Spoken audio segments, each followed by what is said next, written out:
This print prints everything. This print prints everything.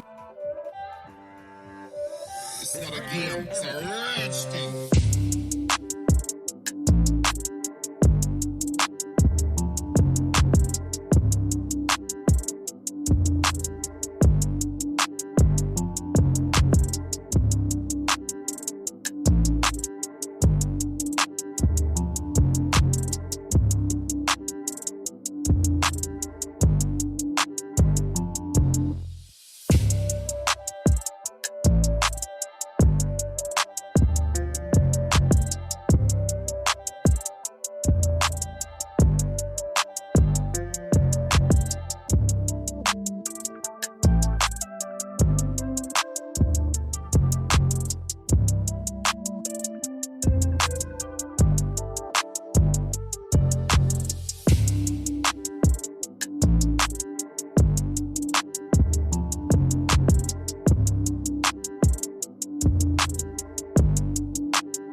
guys.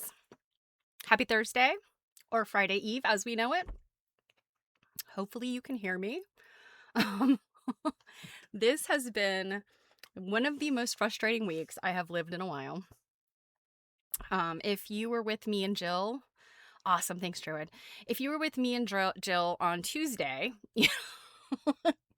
my apologies first of all. We kept people on the stream watching us fiddle around with all of the AV settings. We had the worst time. And the reason why this past weekend, and hopefully you got my message that I put out on Facebook on Monday. But over the weekend, I had a catastrophic computer crash to the point that like there was no coming back. So I had to completely rebuild my computer, and that is not easy. I don't recommend it to anyone. So every single setting on every single app that I've set for the past 3 years has had to be recombobulated. So a lot of testing, and then that testing didn't work out. And then Jill and I did another 2 hours of troubleshooting after our failed stream. I did testing this morning to make sure this sounded okay. So I think fingers crossed. I think that we've reached a good place. Who knows what else I'm gonna find as I go though. I do know one thing. Sadly, I do not have this stuff reinstalled for my cute little screen things. So for subscribers and stuff. So, I'm sorry about that. I know people enjoy those. They're not it's not the end of the world that they're not there, but still, I like to have those because they're cute. Anyway, enough about my problems. How are you guys doing? I hope you've had a wonderful week. It's been cold here. It's December weather. I'm ready for spring. That is so wrong to be saying that before Christmas, isn't it? Anyway, so today, I've been doing some reading, and I'm gonna pull This Is Cake's research day on you. Because, I have so much reading to do. I will never get it all done. And so Laurel Thatcher Ulrich is so fascinating. And I have 3 of her books on my desk. One, The Age of Homespun, I've been meaning to read literally for years. Literally. But right now I'm reading Good Wives. And I have a little piece from the introduction I'll read to you because it just like smacked me in the chest when I read it. I haven't gotten to The Age of Homespun yet. A Midwife's Tale, PBS actually made this into a documentary / movie kind of thing. And I can get it through my library. So I don't know if I have to look into and see if there's like some, I don't know, major well, I mean, I guess it would be copyright infringement and stuff, but I thought we could have like a little watch party for, some of these things. There's a app called Canopy, or a site called Canopy. And if you have a library card and your library subscribes to it, you get like a bunch of tickets and you can check out movies. And there's a lot of interesting stuff on there. It's a lot of like documentaries and PBS type stuff. So anyway, I highly recommend. It's Canopy, is Canopy? No, Kanopy. So Canopy with a K. And all you have to do is you go in there, you find your library, and you enter your library card number. So anyway, Robin's, let's see, Trading Me the Weather. Record highs. 60 plus, no rain or snow. Yeah, so you're high desert, aren't you? And that's not, when it's dry and, I don't know, 60 degrees for Christmas. I'm sorry. I would love that. You are welcome to come out, Robin, and you can snow blow my driveway when we get more snow. But isn't it always like the grass is always greener on the other side? Unless you haven't had any rain, in which case you don't have grass. Anyway, we can complain about the weather forever. So Laurel Thatcher Ulrich, who is she? So she's this incredible writer. Besides these books she's written, and they're very, she's a feminist. She she's still alive. She's in her late 80s, so she's retired, and one hopes that after this like majorly intense career that she had, that she's relaxing. I think it's that time in her life where she can probably rest on her laurels because she's done a lot of amazing things. Um, A Midwife's Tale, I think, is the one that won her the Pulitzer Prize. I think at one point she was a Fulbright scholar. She was a professor at Harvard. So she, brilliant lady. And, her commentary on feminism is, some of the leading things that you'll hear quoted. And so that is one other thing I would like to bring up. You are probably all familiar with the quote, well-behaved women seldom make history. And I see it on bumper stickers, I've seen it on t-shirts, I've seen it quoted in places, and it is attributed to all kinds of different people. Eleanor Roosevelt being one very common one it is attributed to. I've seen it attributed to Marilyn Monroe. I mean, just all kinds of people. Well, it was Laurel Thatcher Ulrich who said that. I'm not sure where she said it. I'm not sure. It was quite likely in one of these books, Good Wives or A Midwife's Tale. A Midwife's Tale is a little bit more of like a sort of a biography / documentary, sort of, because it's about a woman's diary. Martha Ballard, she kept a diary from 1785 to 1812. And the book is primarily about that. So I could be wrong, but I don't think there's a lot of like her social commentary in there outside of like the historical aspect. It could be in Good Wives. I just haven't gotten there yet. Or it could have been in one of her lectures, speeches, papers, etc. Anyway, so when you see that quote out there, misattributed, you know that it was Laurel Thatcher Ulrich. And the thing that really irritates me is like, it's not like she's nobody. It's not like she's some like obscure person. Some obscure writer that like didn't write anything, consequential and sort of disappeared in the annals of history.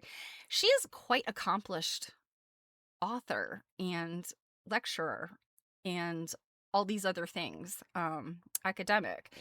And so it surprises me, I guess because she's not necessarily a household name unless, you are specifically reading her, or interested in feminist history, and the lives of women in the 18th and 19th century and earlier, because Good Wives is 1650 to 1750. So that's even earlier. Yeah, but I guess it's one of those things, like if little girls are growing up and seeing that quote and they're thinking it came from Eleanor Roosevelt, they're missing like this whole segment of really important writing. Yeah, and it irritates me, right? Yeah, she's a person that people should know. And the fact that she's still alive. I mean, she's not somebody in our history, she's somebody in our current. So, without further ado, so the two things I wanted to do, I wanted to just read you a quick little snippet of Good Wives, just like I said, because it just hit me in the gut, and I'm like, oh, I have to share this with somebody. It's literally on the second page of the book.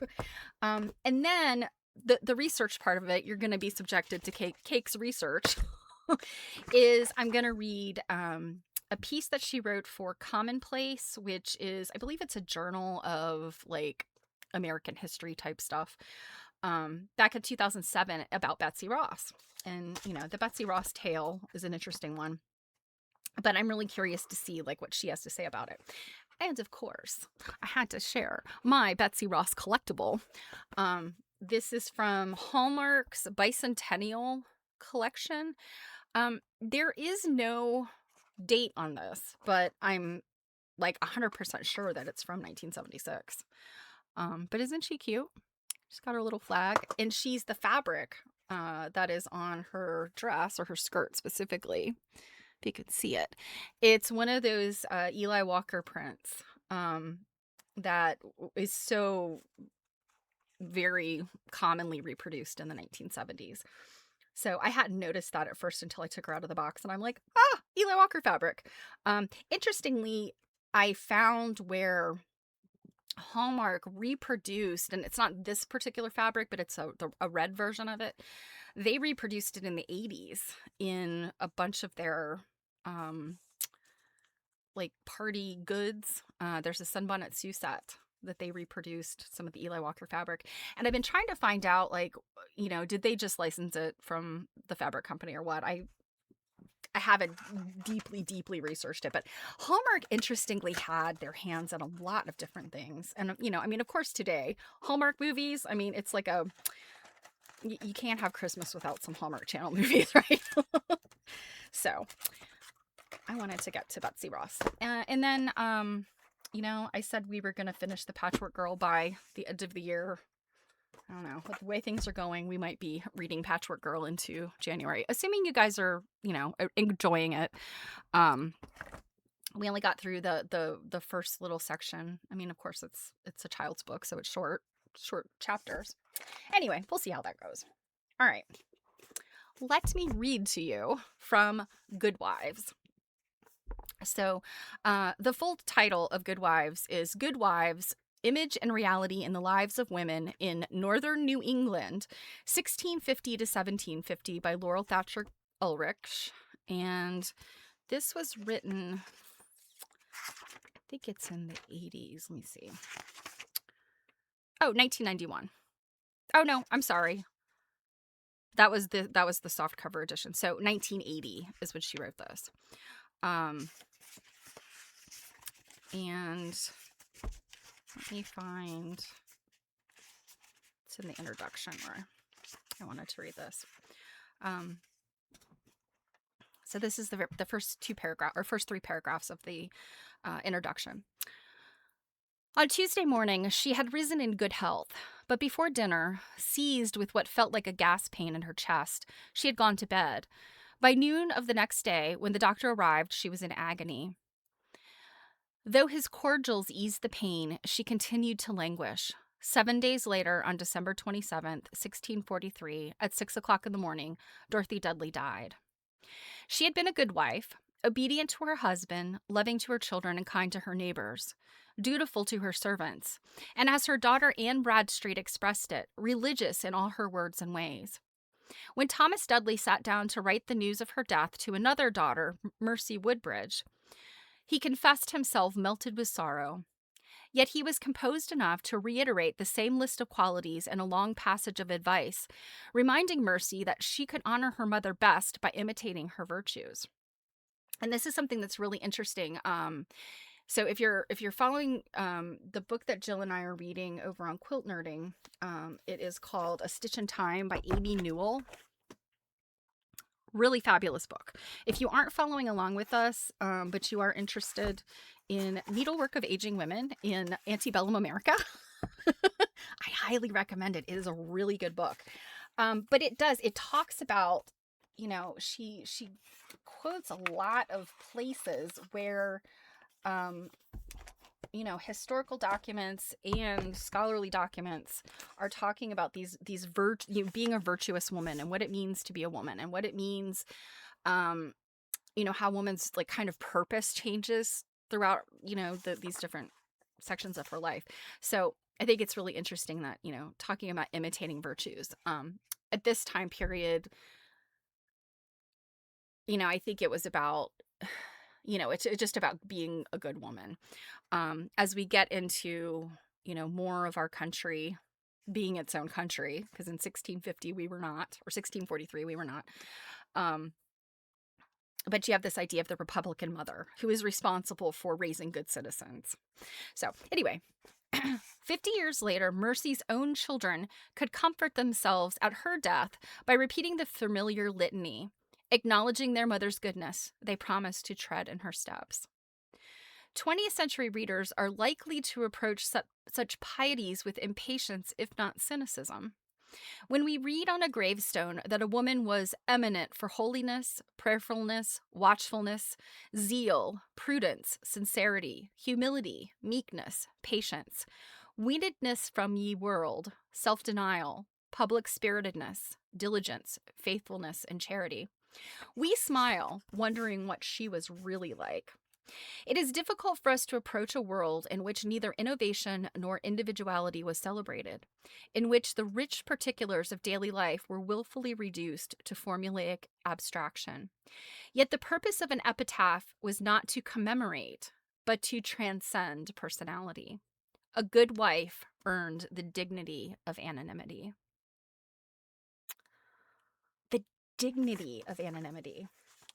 And how different that is from our current ideals. And, that, we acknowledge that historically women are just not in the historical conversation because, men had books written about them. Men were quoted in papers.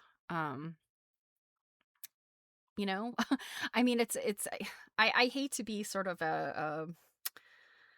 I guess, a hackneyed feminist and to always be beating this dead horse of the patriarchy. But I mean, that's the thing. When you read things like that, that is the patriarchy alive and well in 1643.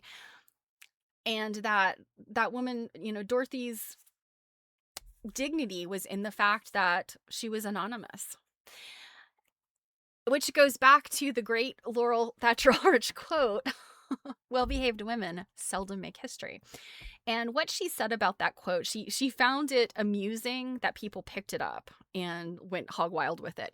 And today when we see that quote, we think about it of like, women, live loud and proud, live your truth, because well-behaved women seldom make history. But her purpose in using, in saying that, not even using the quote, it's her quote.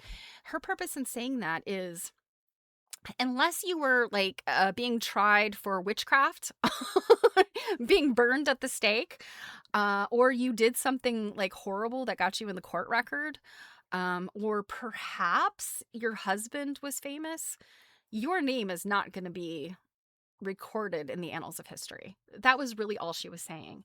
And I mean, it's an inspiring quote, within our current, mindset about what it means to be a woman and feminism, et cetera, et cetera. So, yeah, I in thinking about that quote, the misattributed quote, that was really Laurel Thatcher Ulrich, and this piece in her introduction, I had to share it with you guys. I just, it really, gets you thinking. All right. Are you ready for this? Let's see. First of all, if my computer is going to, let's see if we can get it to behave. Oh, I think it will. All right. I was hoping to show this to you as...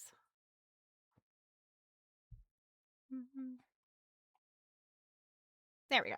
Okay. Got a little slideshow of her books for you. Because, nobody wants to look at my big head. Bear with me a second, though. I just realized something is missing.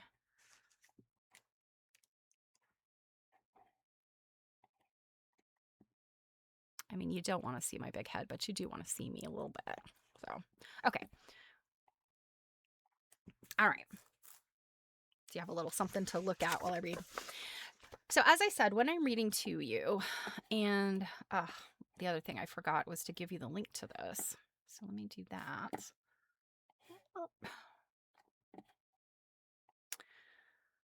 It is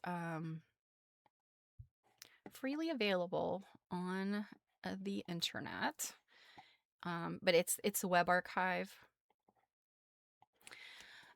So the as I said, the publication is called Commonplace, and if you go to commonplace, it's common-place.org, you can find other more recent journals, but this one is October 2007. And like I said, I don't know a whole lot, about this journal. I don't even know if I said that.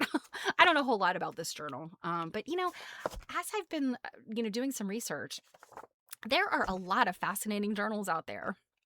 the Journal of Folklore, all of these different historical journals and stuff. There's a lot of people out there writing really interesting stuff, you guys. So I highly recommend, get out there sometime if you're just looking for something interesting to read. All right. So, Commonplace, Volume 8, Number 1, October 2007.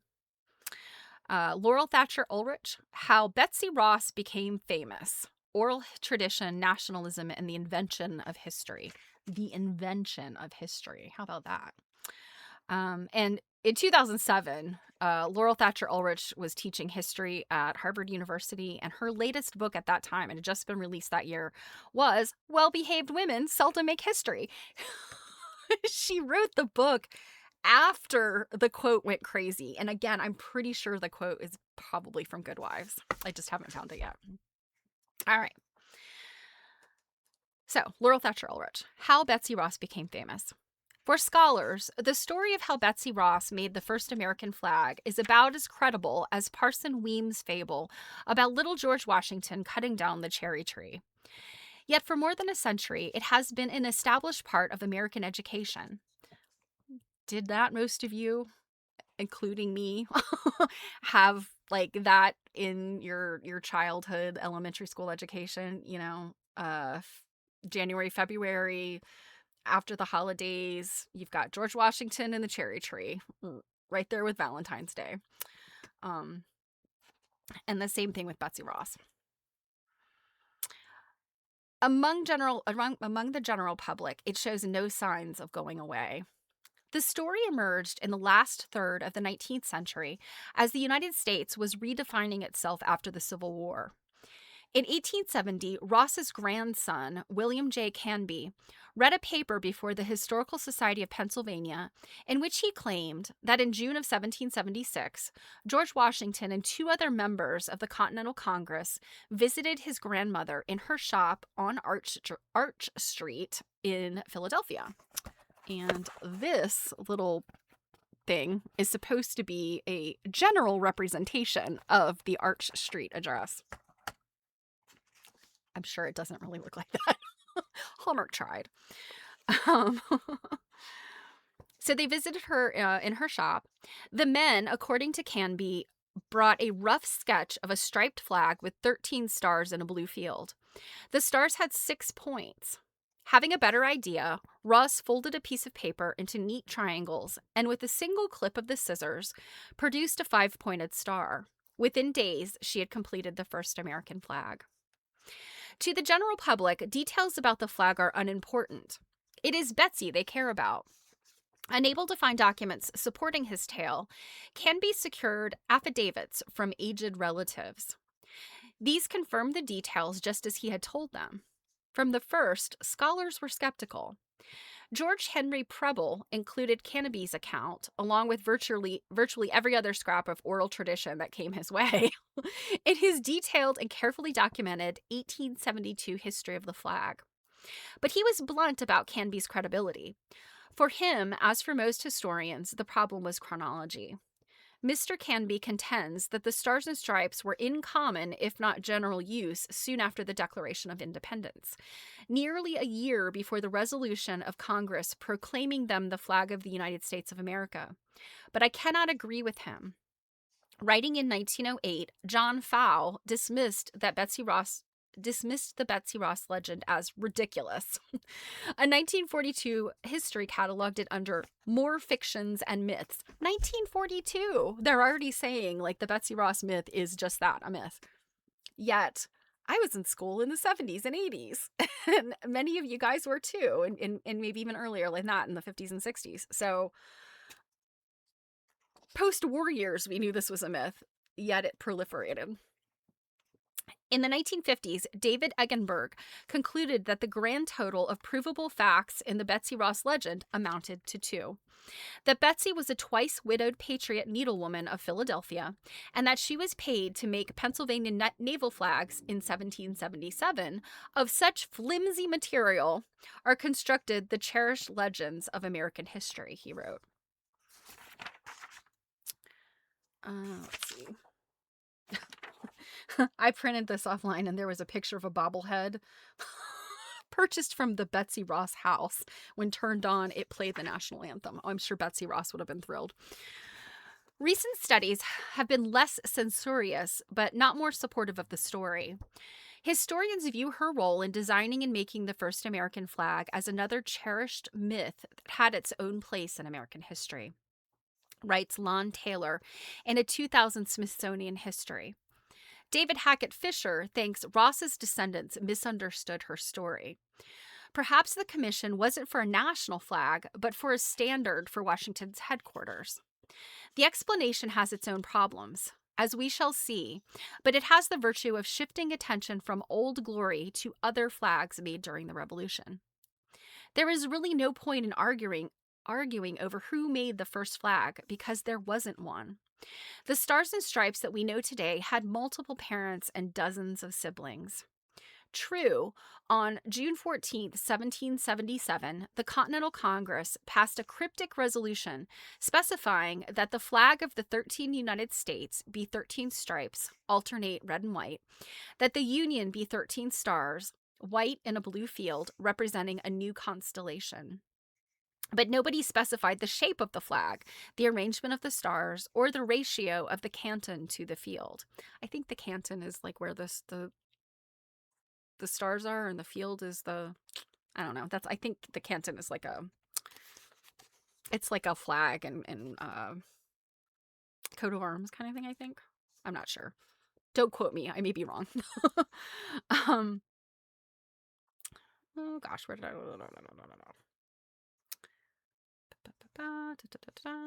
In October 1778, Benjamin Franklin and John Adams actually told the Neapolitan ambassador that the flag of the United States of America consists of 13 stripes, alternately red, white, and blue. Oh? Flag sheets from the 1780s and 1790s do in fact show flags with 3 colored stripes. As for Betsy's nifty 5-pointed star, a Smithsonian study shows that 4, 6, and 8-pointed stars were far more common. Although Charles Willson Peale's 1779 painting of George Washington at Princeton shows stars in a circular arrangement on the general's flag, the stars themselves have 6 points. Ha! Interesting. To the general public, details about the flag are unimportant. It is Betsy they care about. Annually, over 250,000 tourists visit the supposed Betsy Ross house in Philadelphia. According to its website, only the Liberty Bell and Independence Hall draw more visitors than the home of the adored flag maker. Uptight historians might quibble about details, but the Philadelphia heroine rests securely in the sanctity of public memory.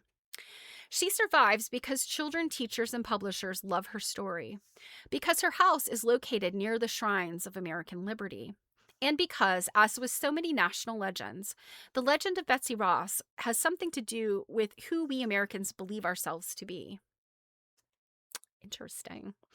Betsy and her story are endlessly deployed as exemplars of some distinctive and noble American spirit. Hence, in a 1915 account, she represents the glorious tradition of the patient, skillful, cheerful, energetic, patriotic woman of the American Revolution.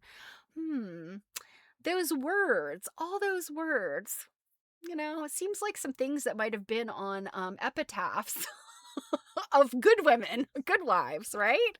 I just read you that. And again, these women are described with all of these adjectives. In a 2002 story, she embodies entrepreneurial energy.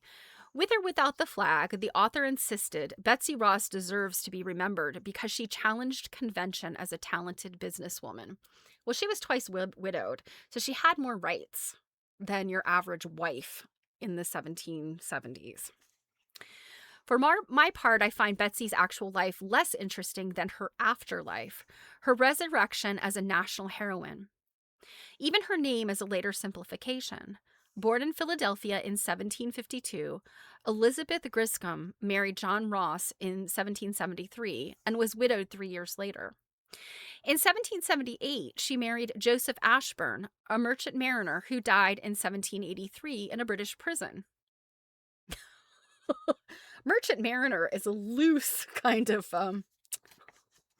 um, designation. So it's interesting. I wonder how he ended up in prison. Her third husband and the father of her children was John Claypole, whose surname she bore until her own death in 1836. Were it not for her putative role in the creation of the nation's flag, Betsy's life would be indistinguishable from the mass of American women who lived through a war, survived widowhood, raised families, and sustained communities. Even her work as a flag maker does not, in the end, set Betsy apart. The single piece of documentary evidence for her work during the Revolution, a 1777 receipt for making ship's flags for the Pennsylvania Navy, places her among a group of Philadelphia flag makers.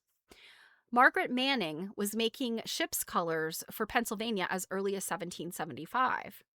Cornelia Bridges, who stitched flags for the state's floating battery, preceded Ross in the official records by a full year. More visible than any of them, however, was Rebecca Young, whose name appears frequently in the quartermaster records of the Continental Army. In the 1780s, Young was not only paid for making Continental standards, but for drum cases, blankets, and uniforms. Do you guys remember, and this is another one, if you don't follow quilt nerding, you may not have heard this, but a while back we read, and I'm drawing a complete, is it Quilt Making in America? I think that might be the name of it. It's a set of essays, AQSG essays, and one of them specifically talks about, now this is during the Civil War, but like the women had to just jump in and make uniforms. There was no factory for uniforms. Same thing during the Revolutionary War. Every single one of those uniforms that you see was made by some woman or some group of women. And that doesn't get frequently described. In 1781 and thereafter, she advertised in the Pennsylvania Packet that at her shop in Walnut Street, she would make all kinds of colors for the Army and Navy on the most reasonable terms. Young's career is especially interesting, for she was still alive in 1813 when her daughter, Mary Pickersgill, made the flag that Francis Scott Key saw by the dawn's early light and immortalized in his Star-Spangled Banner. So, I mean, how many times have you heard the Star-Spangled Banner and Francis Scott Key and they talk about the flag and people just assume, because we don't get taught all of the right things in elementary school history, people just, I guess, assume that was the Betsy Ross flag. I don't know. You got to think about the dates and they don't work out. But it is actually Mary Pickersgill who made that flag. In the last years of her life, Ross was neither more nor less important than other aging women who had lived through the Revolution. That she became famous while others were forgotten exposes the interlocking power of family history, local memory, and national politics. When debunkers pulled Paul Revere from his horse, there's another one. Hey, Marianne. Oh, good. Yes, you were there the other night. I was so glad we finally got it fixed. So yes, Paul Revere's ride, also a myth. So when he was pulled from his horse, our historians enlarged his story, turning one ride into many and a single act of patriotism into a complex narrative of revolutionary activity. In like manner, historians of Plymouth used the mythical character of the first Thanksgiving to introduce a more complex narrative of migration, settlement, and cultural transformation. So far, the story of Betsy Ross has been left to the myth makers. As a consequence, the argument over her story hasn't moved an inch from its 19th century beginnings. Now as then, Betsy's defenders pit the power of oral transmission against a scholarly fixation on written sources. It is not a tradition, Canby wrote George Preble in 1871. It is a report from the lips of the principal participator in the transaction, directly told not to one or two, but a dozen or more living witnesses, of whom I myself am one, though but a little boy when I heard it. Maybe Betsy was like an exaggerator. Maybe she lied a little bit. I mean, who knows?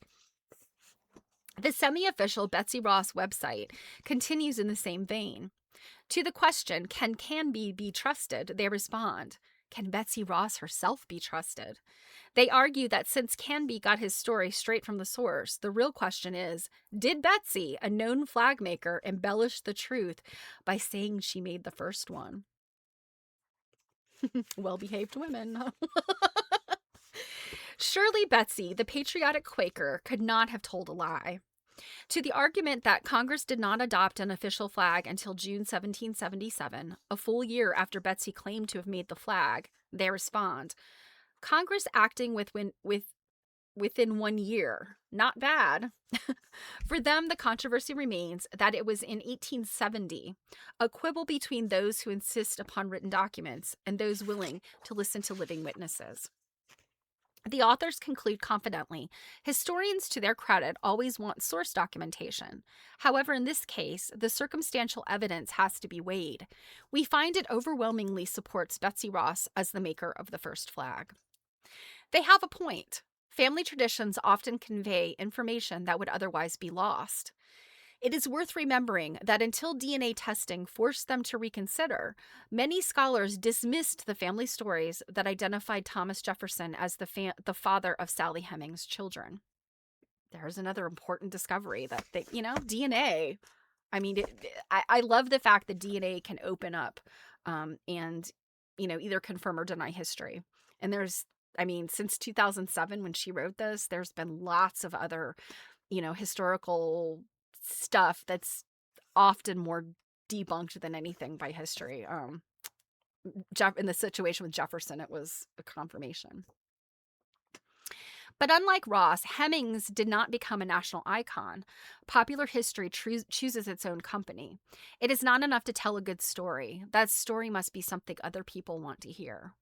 Other people want to hear. That's the thing about a lot of history. And I mean, when you've got women that are rarely part of history, and we take the ones that do make history and they get embellished. So again, stuff people want to hear. Percy Moran, The Birth of Old Glory, 1917. So I think that, I think that's a footnote that got pulled in here. Sorry. Courtesy of the Library of Congress. Okay, that was another. Sorry. The debate over Betsy Ross exposes the difficulty of including women in a national narrative constructed around the biographies of leading figures. No woman signed the Declaration of Independence. No woman was involved in creating the Constitution.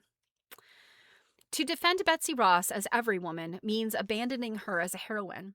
But what if we really paid attention to those 19th century stories, listening not for what they tell us about the first flag, but for what they tell us about women's perceptions of their own history? In the 19th century, ordinary women made history. They did it by telling stories, by attaching labels to family relics, by joining honorary societies, and by carrying flags at public events. Honored by their sons and daughters, they created a version of American history that broke down boundaries between the supposedly male world of war and politics and the supposedly domestic worlds of women. They did so not by challenging women's exclusion from politics, but by elevating their devotion to the state. Listen to 82-year-old Rachel Fletcher telling her story to William Canby in 1870. I remember having heard my mother, Elizabeth Claypool, say frequently that so Rachel Fletcher should be Betsy Ross's child, because, right? Claypool was her final name, her third husband's name. So yeah, I'm thinking this is... Yeah. I remember having heard my mother, Elizabeth Claypool, say frequently that she, with her own hands, while she was the widow of John Ross, made the first Star-Spangled Banner that ever was made. That Fletcher called the flag a Star-Spangled Banner situates it in her lifetime rather than her mother's. Although published in 1814, Francis Scott Key's poem entered the public consciousness during the Whig campaigns of the 1840s. During the Civil War, the flag it celebrated became synonymous with the Union. Fletcher described an intimate and detailed collaboration between her mother and Washington. When Ross recommended 5-pointed stars, General Washington very respectfully considered her suggestions and acted upon them. Sitting down at her table, he altered the drawing and then made a new one according to the suggestions of my mother. Fletcher admitted that her mother had little experience in flag making. Aha! So she, even though she made these flags for the Pennsylvania Army or Navy, these other women were the official flag makers. So she was, I would assume her shop was a dressmaking shop, right? Isn't that what it was? Previously, she... Okay, yeah. I should just keep reading and quit asking questions. Previously, she had been engaged in making George Washington or General Washington's ruffles. So I'm assuming his shirts. When a member of the supposed Congressional Flag Committee, a shipping merchant at the wharf, invited her to call upon him, she was punctual to her appointment. He took an old ship's color out of his chest, loaning it to her to show her how the sewing was done, and also gave her the drawing finished according to her suggestions. Since the single record documenting Ross's work as a flag maker refers to ship's colors, and a ship's colors, that's the ship's flags, and there are multiple flags that go on a ship. There is the flag, so ships today are flagged under different countries. So an American flagship would have a flag of the US on it. And then there are other flags that denote other things that they must fly, or sometimes if there's an emergency or something, they have to fly these flags. And they're about communicating all kinds of stuff. So ship's colors are all the different flags. So because it was ship's colors, this detail is highly suggestive, but Fletcher connected it to a larger narrative focusing on the first flag. She claimed that other designs had also been made by the committee and given to other seamstresses to make, but they were not approved. When Ross carried the first Star-Spangled Banner that ever was made to her employers, it was run up to the peak of one of the vessels belonging to one of the committee, then lying at the wharf, and was received with shouts of applause by the few bystanders who happened to be looking on. Even this validation was not enough. The committee carried the flag on the very same day into the Congress, sitting in the State House, and made a report, presenting the flag with the drawing. The next day, one of the committee members called on Ross and told her that her work had been approved and her flag adopted, and he gave orders for the purchase of all the materials and the manufacture of as many flags as she could make. From that time forward, for over 50 years, she continued to make flags for the United States government. In her application to the Daughters of the American Revolution, a great-granddaughter went even further. After telling the story about the insistence on a five-pointed star, she noted that her ancestor was also responsible for maintaining the shape of the flag. She said that before leaving Ross's house, a member of the Congressional Committee said that if more states were added to the Union, more stripes would also have to be added. "Pardon me," Betsy responded, "more stripes will spoil the symmetry of your flag. Let the symbolic 13 stripes remain, but for each additional state, let a new star shine upon the blue. There is room." At first, the men held their own idea, the better one, and added stripes until 19, I believe, were added. Then they began to realize that they were spoiling the flag. And so went back to the original 13. Once again, the wisdom of the venerable ancestor prevailed. The venerable ancestor who was a woman who had common sense and a good design eye. The central themes in 19th century stories about Betsy Ross reflect the preoccupations of other contemporary writings about women in the Revolutionary era. Elizabeth Elliot, for example, not only emphasized the resourcefulness and sturdy patriotism of American women, but also the approbation of men in high places.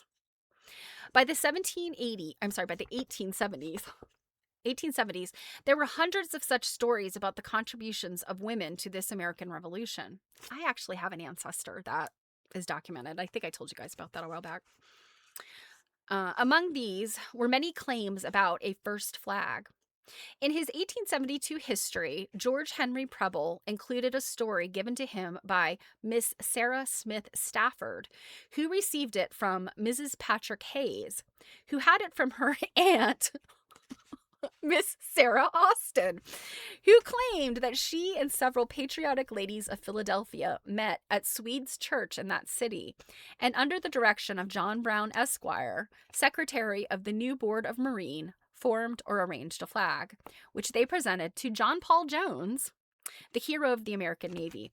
Now, this is like an absolute game of telephone if I've ever heard one. So, this is one of those ones of like, oh, it happened. I heard it from my cousin's neighbor. Yeah, right, you did. So, given to him by Miss Stafford, who received it from Mrs. Hayes, who had it from her aunt, Miss Sarah Elston. All right, ladies, write these things down. Don't just pass them along. Again, the punchline of the story was the public display and acknowledgement of the gift. Captain Jones was so delighted and enthusiastic that after the presentation, he procured a small boat and, unfurling the flag, sailed up and down the river before Philadelphia, showing it to thousands on shore. In a footnote, Preble commented dryly, "I can find no notice of this event in the church records or in the newspapers of the time."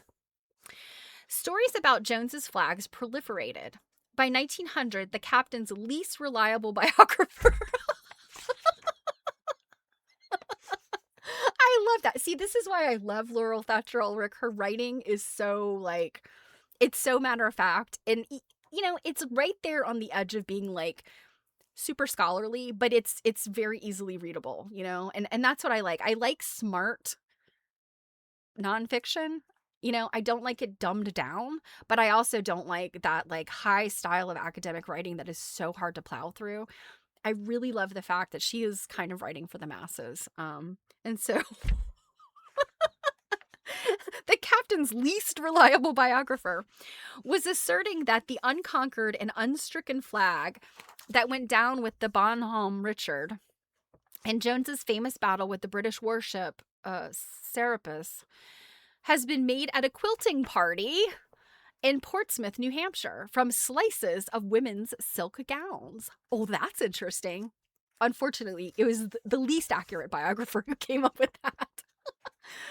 The white stripes came from the bridal dress of a woman married to a young officer in the New Hampshire line. There are other stories about banners constructed from fragments of clothing. The most famous has to do with the display of an improvised flag flown at Fort Schuyler after the defeat of Burgoyne in 1777. Burgoyne's, was it Burgoyne's defeat? It's a famous quilt design. Is it Burgoyne's defeat? It's Burgoyne something. You guys probably know what I'm talking about, right? One version says that the men of the fort stitched the flag using different pieces of stuff procured from one and another of the garrison. Another claims that the ladies of the settlement and the wives of some of the American officers made the flag from their flannel petticoats, etc. So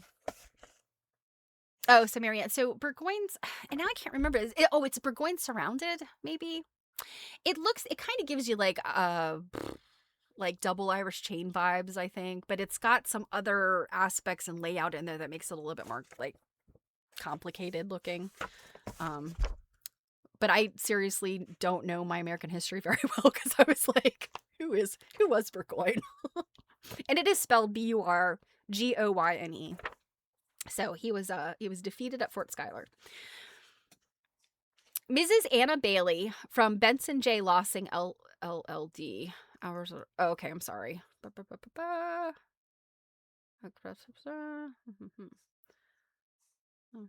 Sorry, these footnotes got all crammed into the actual narrative here. Okay.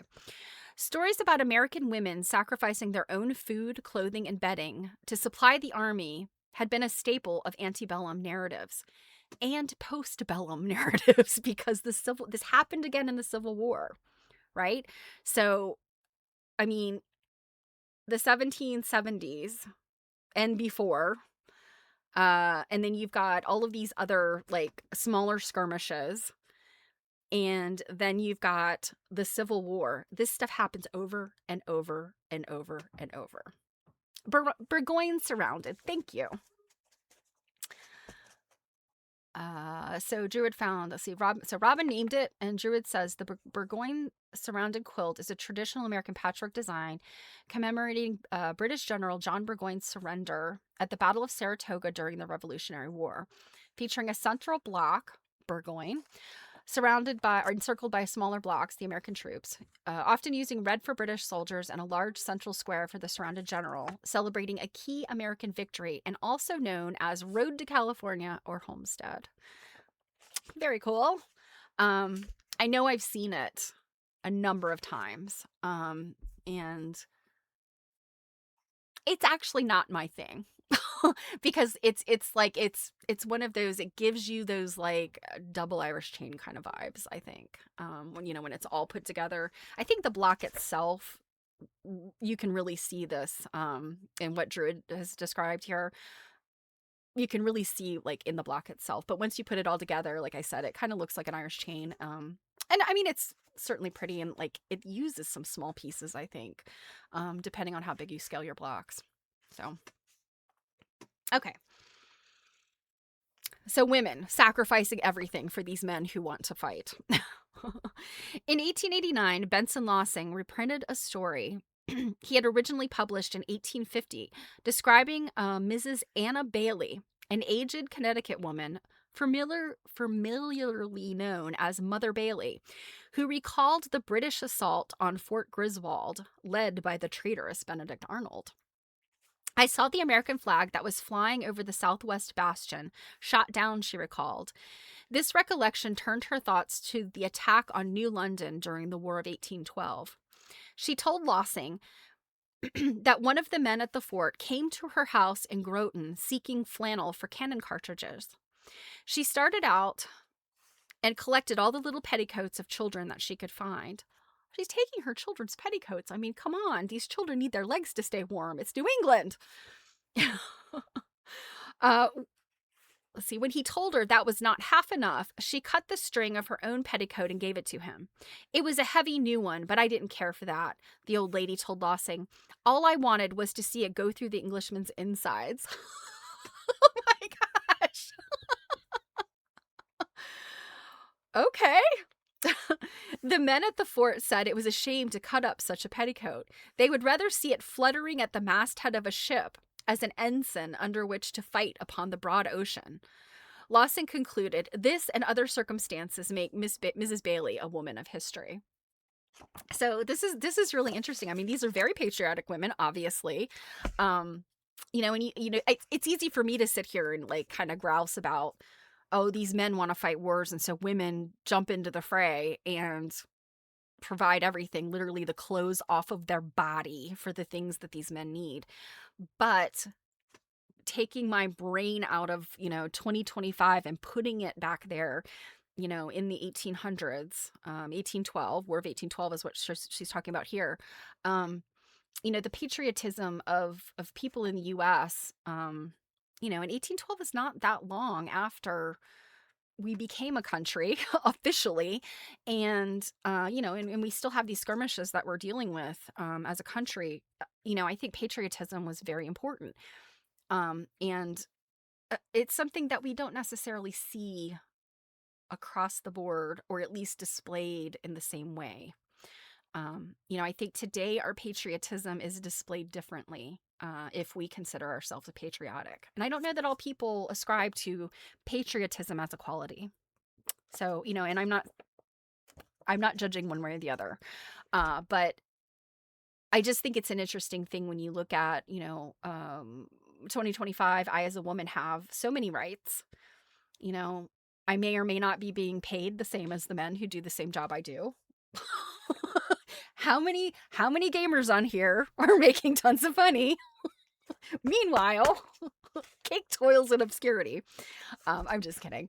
But yeah, that's a really interesting thing. And actually, you guys, I'm gonna be going to a meeting about possibly like a big quilt project for 2026, 250-year anniversary.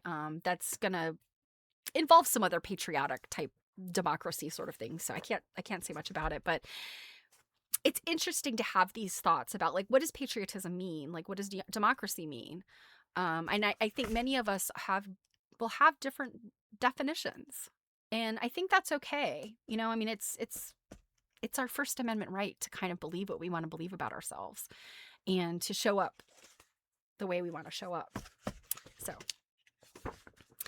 in the first half of the 19th century, Americans had been largely indifferent to flags. Those that survived moths and time were often cut up for souvenirs. But in the decades following the Civil War, the flag and its history became compelling topics. Oh, that reminds me, there was, so in the dress diary, which was another thing we read over on Quilt Nerding, within the dress, within the actual book of all these fabric swatches, she had saved a swatch of fabric, and of course she was British, but she had saved a swatch of fabric from an alleged pirate ship, and it was this like turkey red piece of fabric. So it's interesting that, flags are not that big of a deal here in America at this time, but during approximately the same time period, women in other places were interested in flags, at least from a souvenir perspective. And I'm kind of thinking, I mean, maybe that's the attitude here too. It's just a thing, right? It doesn't necessarily have like the meaning that we ascribe to it today. Old ladies not only told stories, they preserved and displayed the ragged remnants of flags they believed had been used in the Revolution. The old-time farmhouse exhibit at the Philadelphia Centennial in 1876 included 2 Massachusetts squadron flags, as well as powder horns, a cocked hat, a canteen, a pair of spurs, and a pistol. This was, without question, a woman's exhibit, yet it included war memorabilia alongside spinning wheels and cradles. That was 1876. In August 1877, 5 granddaughters of General John Stark carried many personal relics intimately associated with their famous ancestor to the centennial of the Battle of Bennington. Among them was a canton of blue silk, much faded and cracked, with 13 5-pointed stars painted on it. In 1927, the general's great-great-granddaughter, Jenny Osborne, provided the Bennington Museum, and Bennington Museum is in Vermont. That's where the Jane Stickle quilt is. So Jenny Osborne provided the Bennington Museum with an affidavit describing the flag and its descent from mother to daughters.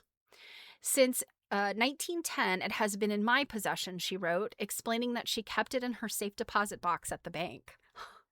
I have never examined it carefully until lately, as I have had a feeling that it was very sacred and should be taken out only on special occasions. Ironically, Betsy's story may have survived because there was no actual flag to confirm or undermine it.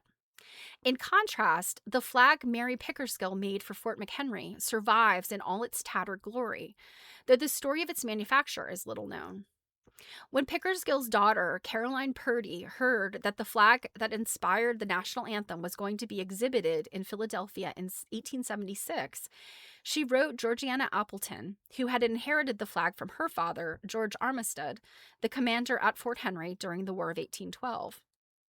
I take the liberty to send you a few particulars about the flag, she wrote.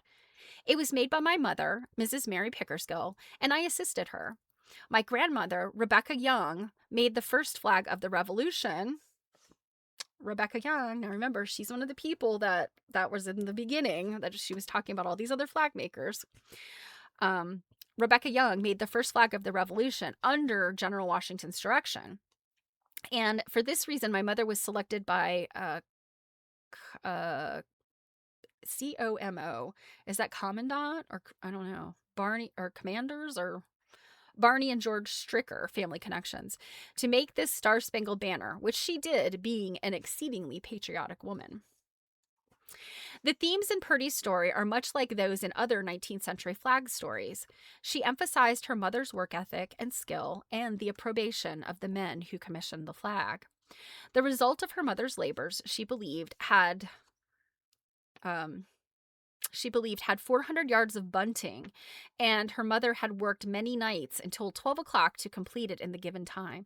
400 yards of bunting. Ugh. I'm assuming it just needed to be hemmed and swagged. Oh, God. That's a nightmare. The flag was so big, Pickersgill had to get permissions from a nearby brewery to lay it out on their malt house. Purdy, who was then 13 years old, assisted in the work. She remembered seeing her mother down on the floor placing the stars, and it would not be torn away by balls. I'm sorry.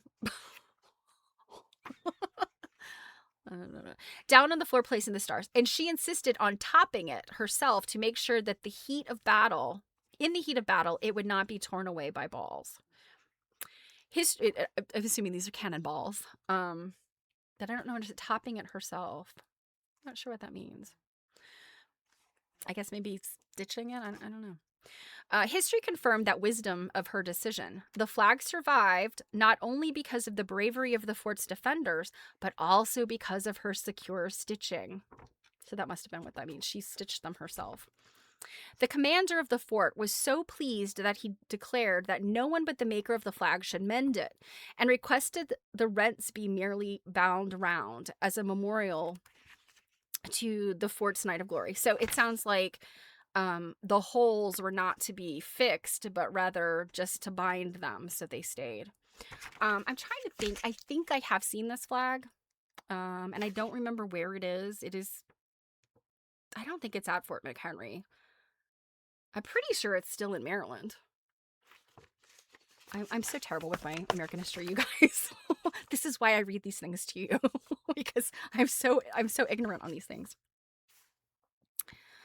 No one questioned Purdy's claim that her mother had made the Star-Spangled Banner, but the comment that her grandmother, Rebecca Young, made the first flag of the Revolution caused some confusion. In 1894, a New York Times article on Fort McHenry said that Mrs. Mary Pickersgill, who 47 years later made the flag in Baltimore that inspired Key's lines, was the daughter of Betsy Ross, whose work from the design of General Washington was adopted by Congress. So, no. So it was that Betsy Ross became famous, and Rebecca Young and her daughter were forgotten. So yeah. So this completely wrong thing that was in the New York Times. One could argue that Young was simply unlucky in leaving so few descendants willing to press her case, or perhaps the stories she told her children were less dramatic and less insistent. To appreciate the triumph of Betsy Ross, we need to appreciate how many stories women told in the decades after the Revolution. Historians are now beginning to recapture this lost archive, a repository of oral tradition that, like the slave stories gathered by the WPA, offers a complex mixture of history and memory. As Carol Birkin has written, these stories of Revolutionary War heroines reveal surprising humor and resourcefulness. In them, young girls chew and swallow documents rather than have them discovered by the enemy. Middle-aged women listen at keyholes to spy on military planning sessions, and old women serve liquor to soldiers and rob them of their guns. I love those stories. These are great. To use such material requires much sifting, much sorting, and more sophisticated analysis than most scholars have yet undertaken. In 1989, Michael Fritsch tried a now famous experiment with students in his introductory American history course. At the beginning of the semester, he gave them a simple test. Part 1 asked them to write down the first 10 names that came to their minds at the prompt, American history from the beginning to the Civil War. Not surprisingly, George Washington topped the list, followed by Abraham Lincoln, Thomas Jefferson, and other national heroes. Then he asked them to do the same thing again, this time excluding presidents, generals, and statesmen. In 7 out of 8 years, Betsy Ross was number 1. The year he neglected to exclude statesmen, she came in second to Benjamin Franklin. No other woman came close. When I tried the same experiment in the early 1990s with my own students at the University of New Hampshire, I got almost identical results. Fritsch argues that Betsy Ross endures because her association with our most inclusive symbol of national identity, the flag. If George Washington is the father of the country, then surely Betsy Ross exists symbolically as the mother, who gives birth to our collective symbol.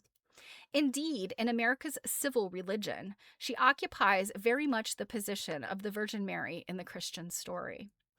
In the classic version of the Ross legend, as in the biblical story of Mary, an ordinary woman is visited by a distant god and commanded to be the vehicle through their collaboration of a divine creation. And indeed, in the classroom pageants enacted by generations of American schoolchildren over the past century, that is exactly what we see. Washington calls on the humble seamstress Betsy Ross in her tiny house and asks if she will make the nation's flag to his design. And Betsy promptly brings forth from her lap the flag, the nation itself, and the promise of freedom and natural rights for all mankind. If the religious symbolism seems far-fetched, consider an 1892 painting by Charles Weisgerber, still featured on the Betsy Ross House website. Of course, this is 2007. I did not go to the website, so I don't know. The flag maker sits with the flag on her lap as streams of light enter from an open window, linking her to the three bewigged men on the other side of the room. This is not just a patriotic illustration. It is an annunciation. To understand the power of the Betsy Ross story, we need to consider the historical circumstances that transformed a fragment of personal and family history into a quasi-religious epiphany. When Canby read his paper before the Pennsylvania Historical Society, the nation had just emerged from civil war and was preparing to celebrate its centennial. At the time, there were several competing ways of representing the place of women in an American Revolution. Among them was the cluster of associations embodied in the iconic Goddess of Liberty. In the Revolutionary era, and what she's going to talk about next, we have looked at, because I had all these questions about imagery from 1876. In the Revolutionary era, engravers pictured Liberty, the Goddess of Liberty, with a floppy cap perched on the end of a pole. Do you guys remember this? This is a while back. This was probably last year, because when I was like, what in the heck are all of these centennial fabrics have this like stick with a hat on it? Like, what? I did not know about the Goddess of Liberty. And I mean, that's just something that just don't get taught in school necessarily. At least I didn't. Now, I was not a history buff as a kid, and I did not pursue any history in college, other than art history. Everything else I had to do for like to meet a liberal arts history credits, I did in like anthropology and stuff. So the floppy cap perched on the end of the pole, the Liberty pole. These symbols derived from an ancient Roman ceremony in which a slave about to be freed was touched with a rod, the vindicata, and given a soft hat or pileus symbolizing free status. After abolitionists adopted her, the Goddess of Liberty became politically controversial. The original sketch for the statue on the dome of the United States Capitol featured the goddess with her Phrygian cap. But when the cabinet member responsible for overseeing the project objected, the designer obediently removed it. Well, that man can just kiss my butt. Why could we not have the Goddess of Liberty on the Capitol? Ugh. Jefferson Davis insisted that the ancient symbolism of the freed slave was inappropriate to a people who were born free and would not be enslaved, unless they were the people that those people who were born free enslaved. Jefferson Davis also is somebody that the highway where I grew up was called Jefferson Davis Highway. Jeff Davis Highway. And Jeff Davis was a big deal there. And Jeff Davis was an absolute turd. I mean, an enslaver. Let's just say it not very kindly.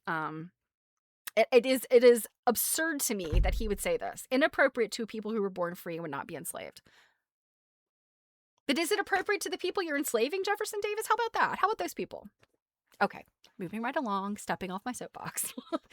In 1870, a socialist uprising in Paris added a new layer of radicalism to Liberty's cap.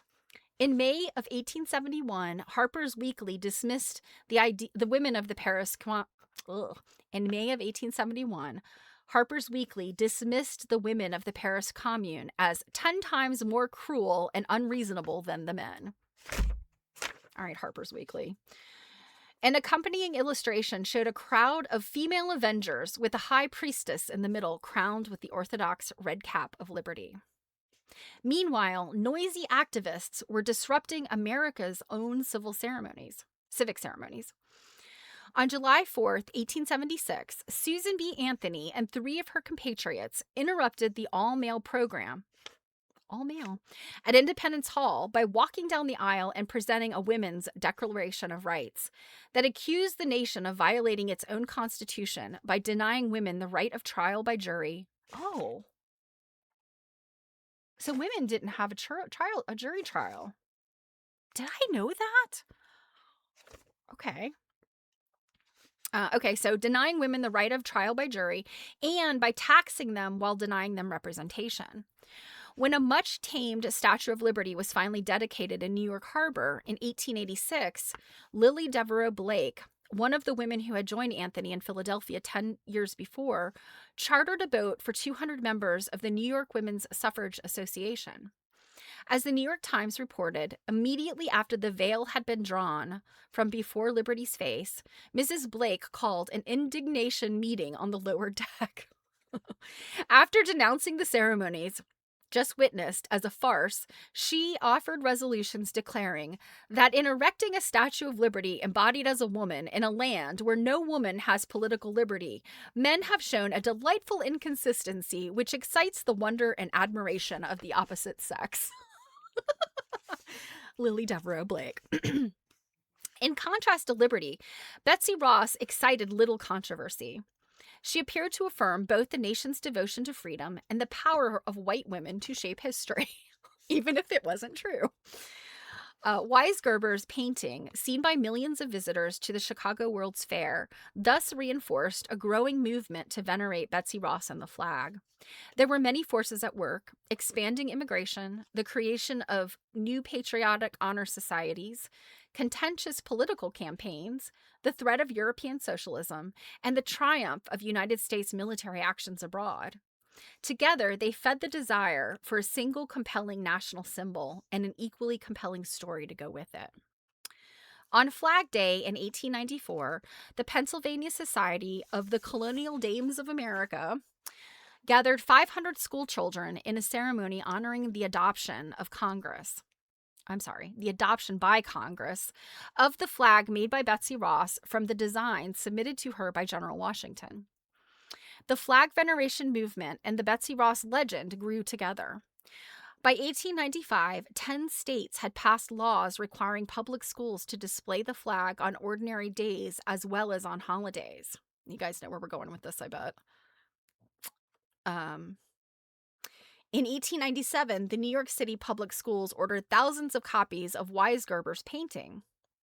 As the New York Times reported, it is thought that the representation, which is declared historically correct, together with such lectures as teachers may deliver, will add much to the pupils' knowledge and keep alive a proper reverence for the country's emblem.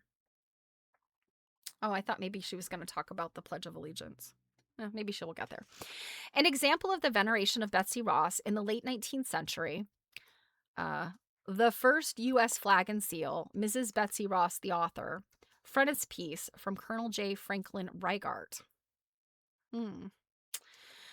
After the nation's quick victory in the Spanish-American War, flags flew everywhere. Americans raised a 120 by 43-foot flag over Havana in 1899. And when a victorious Admiral George Dewey returned from Manila, his ship trailed a banner over 500 feet long. 500 feet long! That is huge! On Dewey Day in St. Paul, Minnesota in 1899, historical tableaus staged at a local church included a scene of Betsy making the first flag. On Memorial Day in Philadelphia the same year, people decorated Betsy's grave as well as those of Union and Confederate soldiers. In Philadelphia, veneration for the flag stimulated a movement to rescue the house on Arch Street, long thought to have been Betsy's, when Washington came calling. The entrepreneurial Weisgerber, a charter member of the American Flag House and Betsy Ross Memorial Association, launched a national campaign targeted in part at school children. For 10 cents, contributors received a lithographed certificate and a copy of his 1893 picture. Oh my gosh, that's funny. And the Ross Memorial Association claimed that over 2 million persons, many of them children, contributed to the restoration. So that's nice. 10 cents at a time, and with the picture. I mean, I guess artists do that now, right? I mean, that's kind of the things that you do, like when you do a not necessarily a GoFundMe, but a Kickstarter. People fund your thing and you give them a thing. Kind of the same thing. Weisberger lived in the Flag House with his family until 1932, supporting himself in part by selling souvenirs. He even christened a son Vexel Domus. Vexel Domus? Oh my God. Latin for home of the flag. Why would you name your child Vexel Domus? Visitors to the house had the pleasure of hearing little Vexel declaim the speeches of Patrick Henry, Nathaniel Hale, and other patriots as he stood on the shop counter. In 1937, an enlarged house, refurbished with a grant from Philadelphia businessman A. Atwater Kent, opened to the public. In 1941, the Betsy Ross Association deeded the house to the city of Pennsylvania. By the turn of the 20th century, an association with Betsy Ross was almost as good as a meeting with George Washington. For those of you that are on the East Coast, particularly in Mid-Atlantic and North, you are probably not far from some historical property that claims George Washington had a meeting there, slept there, came through there, etc. I know, so I grew up in Fredericksburg, Virginia, where George Washington's boyhood home is like adjacent. So there's lots of General Washington lore where I'm from. The Rappahannock and the Potomac are both important rivers in his life. And there's at least a dozen properties there that are like, oh, George Washington stayed here. And of course, George Washington's mother's house is there. And so, you get a lot of that, and you kind of almost wonder, like, really? Washington may have walked past this place, but did he really stop in and have gingerbread?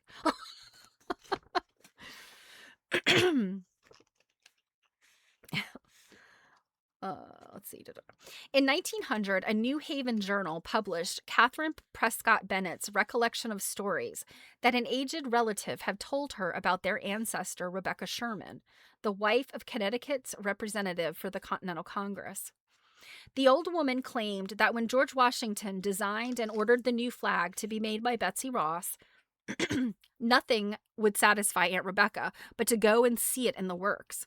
And there she had the privilege of sewing some of the stars on the very first flag of the young nation. Perhaps because of this experience, she was chosen and requested to make the first flag ever made in the state of Connecticut, which she did, assisted by a Mrs. Wooster. This fact is officially recorded. The story not only linked Sherman with Ross, it used that association to justify and explain the woman's own claims as a flag maker.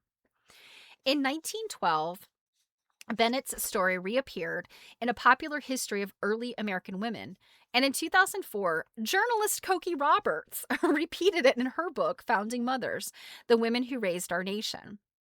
Roberts acknowledged that historians doubted that Betsy Ross' story, but in her view, Bennett's 1900 report of a story she got from an aged aunt who got it from Sherman's own lips was fairly close to a contemporaneous account.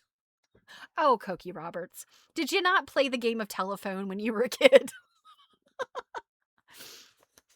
Betsy Ross will not go away because she gives women a part in the revolutionary narrative without disrupting its heroic outlines. Our national story does indeed focus on presidents, generals, and statesmen, but it also demands a role for ordinary people who sustain the patriot cause. If Paul Revere is a stand-in for the common man, Betsy represents the common woman. Her story is democratic. Unlike the allegorical Liberty, she was a flesh and blood woman, an ordinary woman who, by applying her own ingenuity and skill, gave our nation its flag. Or so we would like to believe. But Betsy became famous not because of what she did or did not do in the 1770s, but because her story embodied 19th century ideas about the place of women. As told by Canby, her story was patriotic, yet safe from the rough and tumble of politics. In the hands of her preservers, she challenged George Washington's design for the flag, but she did not challenge a gender division of labor that put needles in the hands of little girls and guns on the shoulders of their brothers. The flag veneration movement simultaneously elevated and absorbed the stories William Canby and others gathered. In their original form, these stories were fragments in a collective oral history of the American Revolution, a largely local enterprise in which groups gathered relics into museums and historical societies and preserved stories about ordinary people. Stories that both the strengths and the weaknesses of their origins in a participatory public culture. Women's stories encompassed many themes, but they were animated by civic pride and an insistence that women, no less than men, created a new nation.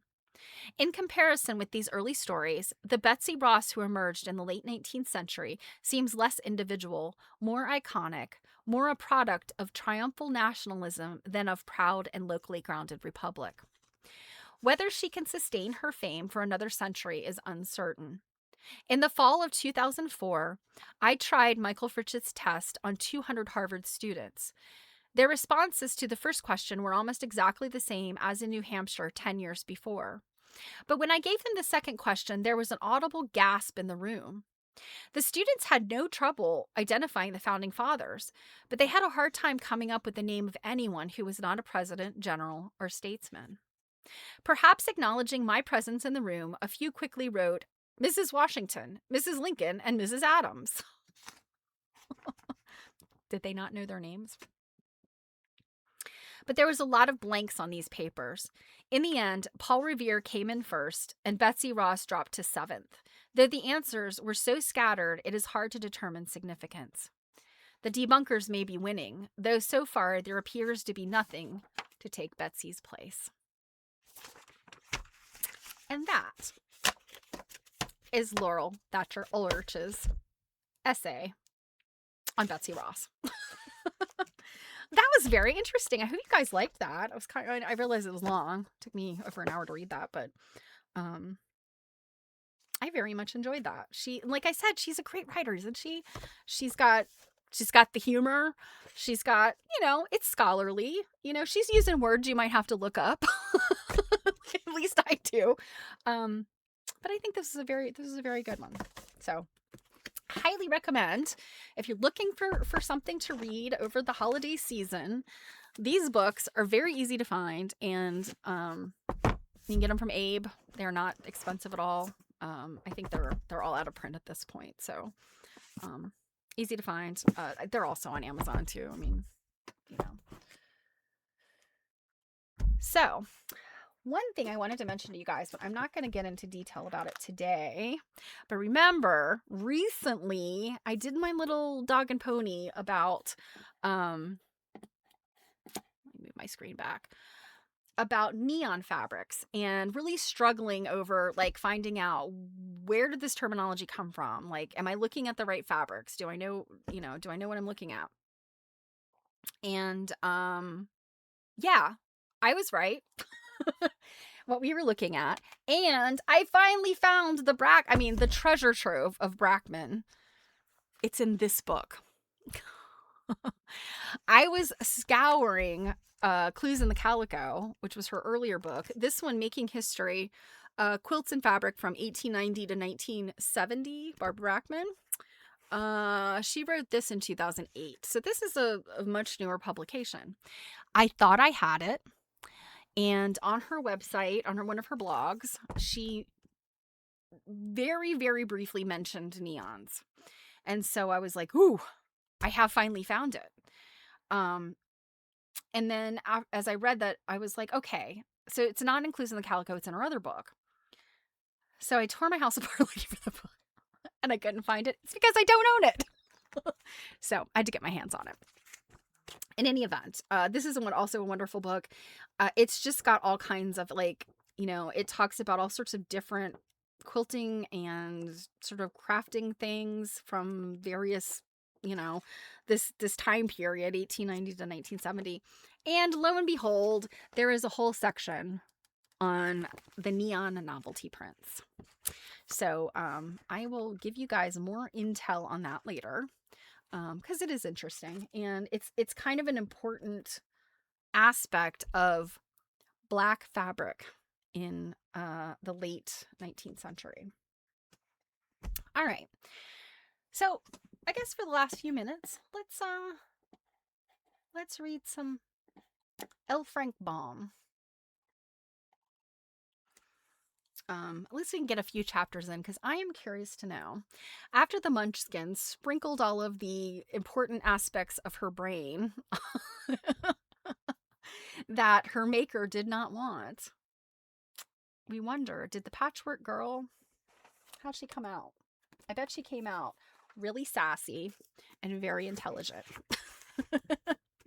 And so we're going to find out in chapter 5 what happened, because in chapter 4 is where the magician, remember the crooked magician? Is that the name? Was that what his name was?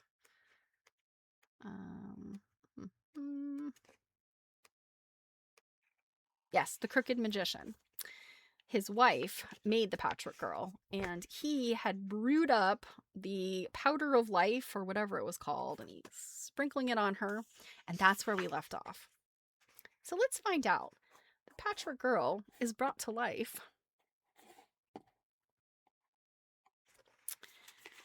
And so... Oh, no. We don't want any sound. Where did that come from? Why does it have a soundtrack? I didn't add a soundtrack to that.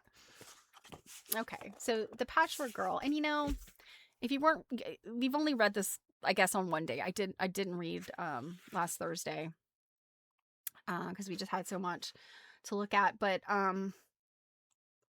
this is just a strange character. She's so horrifying looking. And I think it's by virtue of these illustrations. It's not necessarily L. Frank Baum, because I think the way he describes her, I mean, she could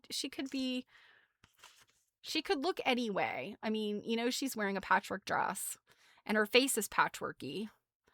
But my goodness, she looks like a burn victim. I mean, okay. So we are reading, for the fun of it, The Patchwork Girl of Oz by L. Frank Baum. And he wrote this in 1913. And it was after, I think, was it 6 volumes of the Oz stories? And he claims children were clamoring for more. So the telegraph had been invented by this point. So he claimed that he was able to communicate with the land of Oz via telegraph, and that this story was relayed to him. And so here we go. Chapter 5, A Terrible Accident. "It will take a few minutes for this powder to do its work," remarked the magician, sprinkling the body up and down with much care. But suddenly the Patchwork Girl threw up one arm, which knocked the bottle of powder from the crooked man's hand and sent it flying across the room. Unc Nunkie and Margolotte were so startled that they both leaped backward and bumped together, and Unc's head joggled the shelf above them and upset the bottle containing the liquid of petrifaction. The magician uttered such a wild cry that Ojo jumped away, and the Patchwork Girl sprang after him and clasped her stuffed arms around him in terror. The glass cat snarled and hid under the table, and so it was that the powerful liquid of petrifaction was spilled. It fell only upon the wife of the magician and the uncle of Ojo. With these two, the charm worked promptly. They stood motionless and stiff as marble statues, in exactly the positions they were in when the liquid struck them. So I guess it's petrifaction, meaning it's petrifying them, which I would think would be petrification. I don't know. Ojo pushed the Patchwork Girl away and ran to Unc Nunkie, filled with a terrible fear for the only friend and protector he had ever known. When he grasped Unc's hand, it was cold and hard. Even the long gray beard was solid marble. The crooked magician was dancing around the room in a frenzy of despair, calling upon his wife to forgive him, to speak to him, to come to life again. The Patchwork Girl, quickly recovering from her fright, now came nearer and looked from one to the other of the people with deep interest. Then she looked at herself and laughed. Noticing the mirror, she stood before it and examined her extraordinary features with amazement. Her button eyes, pearl bead teeth, and puffy nose. Then, addressing her reflection in the glass, she exclaimed, "Wee! Now there's a gaudy dame! Makes a paint box blush with shame. Razzle dazzle, fizzle fazzle. Howdy do, miss. What's your name?" She bowed, and the reflection bowed.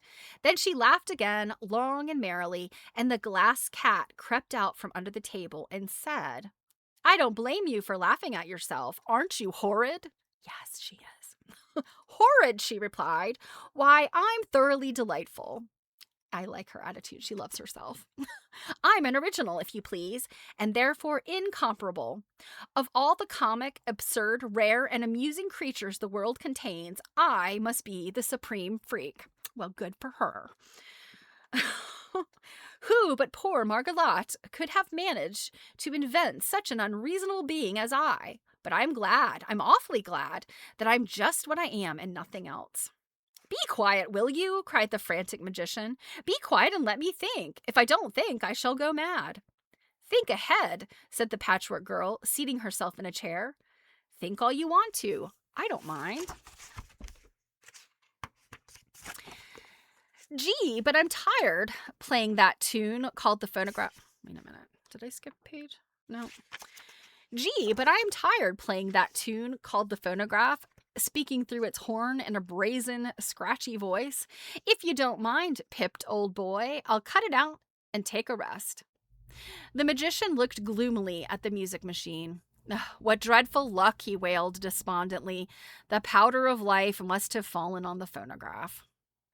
He went up to it and found that the gold bottle that contained the precious powder had dropped upon the stand and scattered its life-giving grains over the machine.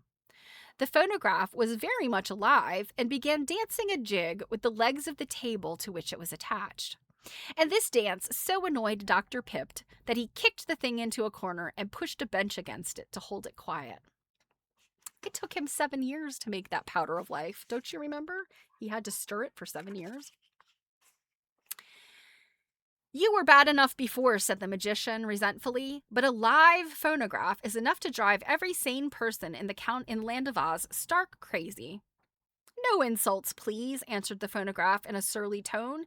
"You did it, my boy. Don't blame me."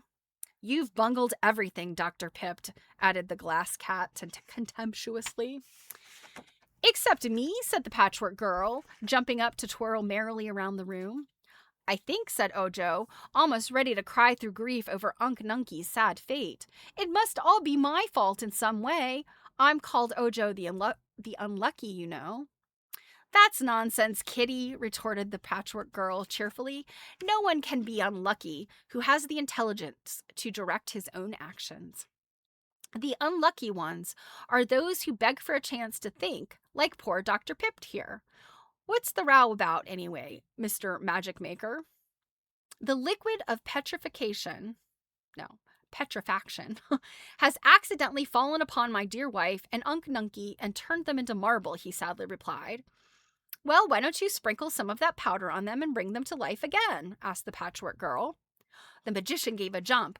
"Why, I hadn't thought of that," he joyfully cried, and grabbed up the golden bottle, with which he ran to Margalotte. Said the Patchwork Girl, "Higgledy-piggledy-dee, what foolish magicians be! His head's so thick he can't think quick, so he takes advice from me." Standing upon the bench, for he was so crooked he could not reach the top of his wife's head in any other way, Dr. Pipt began shaking the bottle, but not a grain of powder came out. He pulled off the cover, glanced within, and then threw the bottle from him with a wail of despair. "Gone, gone, every bit gone," he cried. "Wasted on that miserable phonograph when it might have saved my dear wife." Then the magician bowed his head on his crooked arms and began to cry. Ojo was sorry for him. He went up to the sorrowful man and said softly, "You can make more powder of life, Dr. Pipt." Yes, but it will take me 6 years. Oh, it was only 6 years. 6 long, weary years of stirring 4 kettles with both feet and both hands, was the agonized reply. 6 years! While poor Margaret stands watching me as a marble image. Can't anything else be done? Asked the Patchwork Girl. The magician shook his head. Then he seemed to remember something and looked up. There is one other compound that would destroy the magic spell of the liquid of petrifaction and restore my wife and Uncle Nunky to life, he said. It may be hard to find the things I need to make this magic compound, but if they were found, I could do it in an instant, what will otherwise take 6 long, weary years of stirring kettles with both hands and both feet. All right, let's find the things then, suggested the Patchwork Girl. That seems a lot more sensible than those stirring times with the kettles.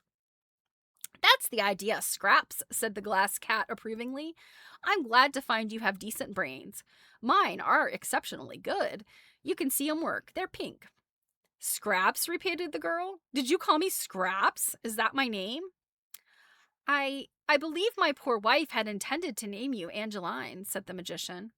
But I like scraps best, she replied with a laugh. It fits me better, for my patchwork is all scraps and nothing else. Thank you for naming me Miss Cat. Have you a name of your own? I have a foolish name that Margaret once gave me, but which is quite undignified for one of my importance, answered the cat. She called me Bungle. Yes, sighed the magician, you were a sad bungle, taken all in all. I was wrong to make you as I did, for a more useless, conceited, and brittle thing never before existed. I'm not so brittle as you think, retorted the cat. I've been alive a good many years, for Dr. Pipt experimented on me with the first magic powder of life he ever made.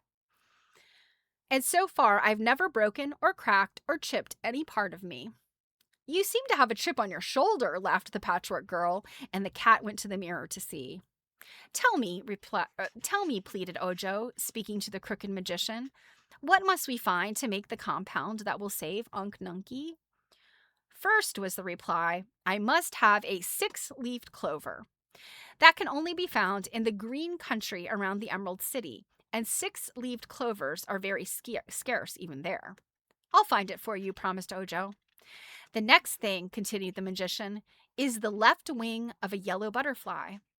That color can only be found in the yellow country of the Winkies, west of the Emerald City.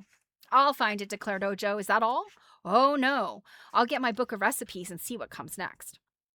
Saying this, the magician unlocked a drawer of his cabinet and drew out a small book covered with blue leather.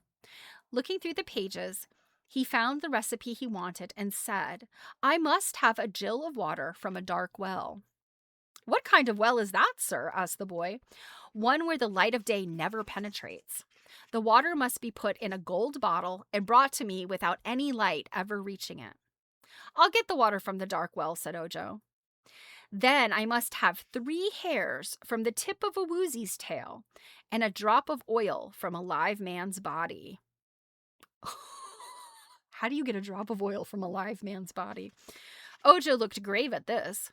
What is a woozy, please? He inquired. Some sort of animal. I've never seen one, so I can't describe it, replied the magician. If I can find a woozy, I'll get the hairs from its tail, said Ojo. But is there ever any oil in a man's body? The magician looked in the recipe book again to make sure. Well, that's what the recipe calls for, he replied. And of course, we must get everything that is called for, or the charm won't work.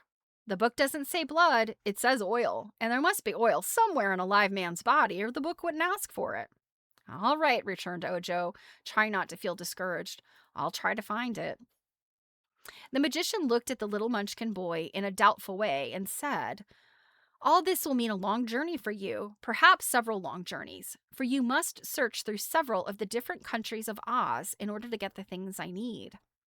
I know it, sir, but I must do it to save my Unc Nunky. And also my poor wife, Margaret. If you save one, you will save the other, for both stand there together, and the same compound will restore them both to life.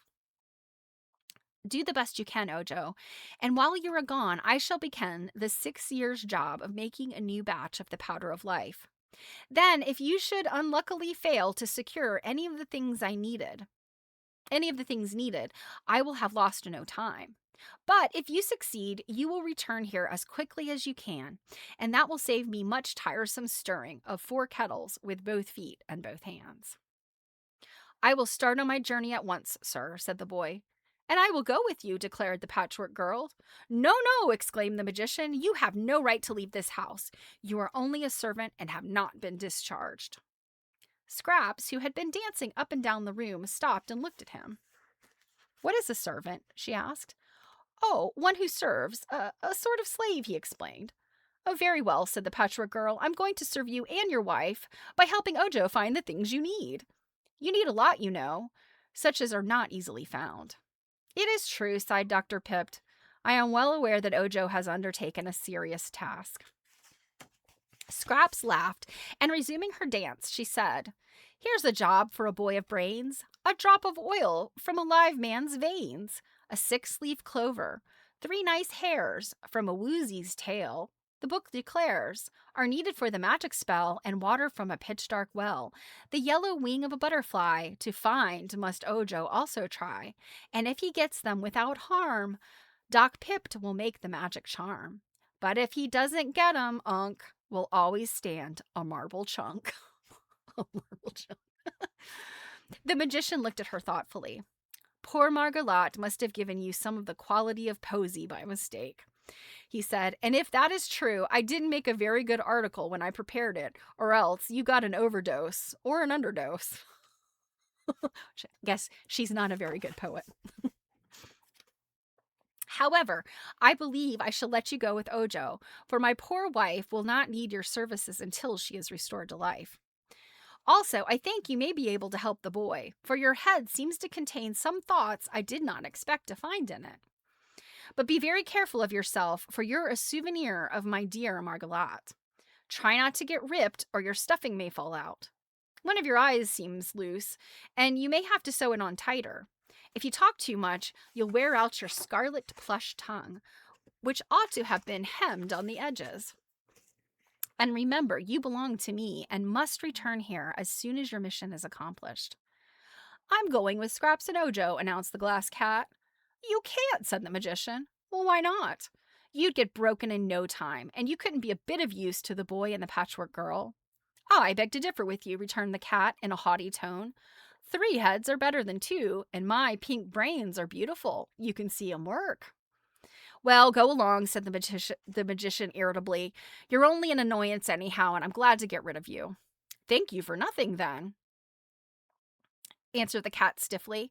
Dr. Pipt took a small basket from a cupboard and packed several things in it. Then he handed it to Ojo.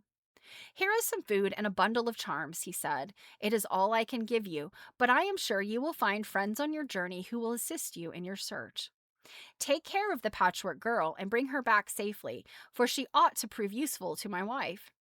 As for the glass cat, properly named Bungle, if she bothers you, I now give you my permission to break her in 2, for she is not respectful and does not obey me. I made a mistake in giving her the pink brains, you see. Then Ojo went to Unc Nunkie and kissed the old man's marble face very tenderly. I'm going to try and save you, Unc, he said, just as if the marble image could hear him. And then he shook the crooked hand of the crooked magician, who was already busy hanging the 4 kettles in the fireplace, and picking up his basket, left the house. The Patchwork Girl followed him, and after them came the glass cat. All right, so I think I'm going to leave off there, and we'll get a longer stretch read soon. But, you know, this is already starting off as how many of these books start, you know. I mean, you think about the story of the Wizard of Oz. Dorothy lands in the Munchkin Land. She's got this problem and she has to go on a journey. And this is, you know, this is the kind of stuff that, you know, Joseph C. Campbell and Carl Jung, you know, they, and lots of other, you know, philosophers and writers and such, they look at these, and this is like the hero's journey. And so I'm kind of wondering, is Ojo the hero or is the Patchwork Girl the hero? It'd be a very interesting question. All right, guys. So I am going to head out. I hope you guys have a wonderful weekend. If you are free on Saturday, Jill and I will be doing a Stitch and Glitch, and we will have a special guest, our friend Anna. So I hope that you guys will have a chance to stop by, or, stick around for all of our hijinks, but at least stop by to say hi. And if you don't, I will see you on Monday. And yeah, we will, fingers crossed, be back on Tuesday for quilt nerding, with no audio or technical problems. Crossing our fingers. Oh, I just realized I still got the Patchwork Girl up. So yeah, I'm pretty sure we're fine. I think we've gotten it all taken care of, but yeah, cross your fingers for me. Have a great weekend. Love you guys bunches, and I will see you soon. Mwah! Bye.